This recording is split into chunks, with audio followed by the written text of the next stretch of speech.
اعوذ باللہ من الشیطان الرجیم بسم اللہ الرحمن الرحیم وما خلقت الجن والانس الا لیعبدون صدق اللہ العظیم۔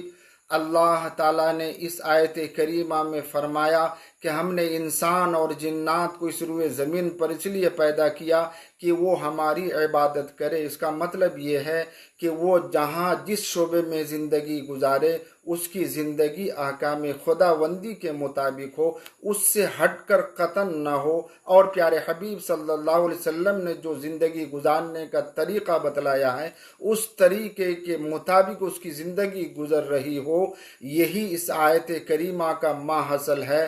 اگر کوئی اپنی زندگی اس کے مطابق اگر گزارتا ہے تو کلام اللہ کی اس آیت کریمہ پر چلنے والا ہوگا اور پیارے حبیب صلی اللہ علیہ وسلم کی حدیث کے مطابق چلنے والا ہوگا۔ اللہ تعالی ہم سبوں کو عمل کی توفیق عطا فرمائے۔